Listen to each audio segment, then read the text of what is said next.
sont devenus les 6000 migrants qui ont quitté les lieux. Ils ont été emmenés, on le sait, en car dans l'un des 450 centres d'accueil et d'orientation en France. Comment vivent-ils aujourd'hui? Veulent-ils encore quitter la France ou s'intégrer?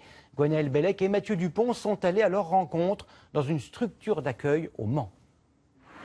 Ces anciens bureaux ne servaient plus, ils ont été transformés en centres d'accueil et d'orientation. Ici, les journées sont rythmées par les cours de français, animés par des bénévoles. Où est ton pays?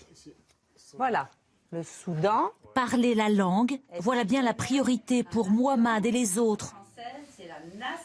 En tout ici, ils sont 50 Soudanais et Afghans, tous arrivés de Calais. Tu viens d'Afghanistan? Je suis afghan. Mir Bashkar, 28 ans, fait partie de ceux qui ont obtenu un titre de réfugié. Il l'avait demandé à Calais et il est fier de nous montrer ses documents. Ce statut lui donne le droit de rester en France 10 ans et de travailler. En Afghanistan, il était chargé de sécurité dans un ministère. Aujourd'hui, il aimerait travailler en France. Peut-être sécurité, si je travaille aussi dans les bâtiments. Ou n'importe quel secteur qui manquerait de main-d'œuvre, dit-il. Il est arrivé avec un ami qui lui aussi vient d'obtenir un statut de réfugié. Ils ont eu de la chance, les autres attendent encore, comme Saïb Khan. Lui aussi a fait une demande d'asile pour rester en France, après 6 mois à Calais et 4 tentatives pour passer en Angleterre. Le plus dur, c'était de quitter mon pays.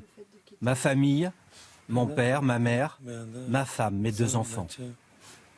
Il était chauffeur de taxi et lui aussi pourrait travailler dans le bâtiment, dit-il. La plupart des migrants arrivés de Calais font les démarches pour rester en France. Je change les tons sur les stations d'hébergement. Après, la plupart, mais certains sont déjà repartis. Que vous disent-ils? Concrètement, qu'ils ont envie de retourner à Calais parce que leur projet, c'est de retourner en Angleterre et qu'ils n'ont pas envie de rester sur le territoire, peu importe ce que nous leur proposons sur ce centre. Leur statut de réfugié en poche, les migrants sont censés quitter ces structures d'urgence pour aller dans d'autres centres. Mais tout n'a pas l'air aussi simple. Avec son statut de réfugié, Janara, lui, a déjà obtenu un rendez-vous à Pôle emploi.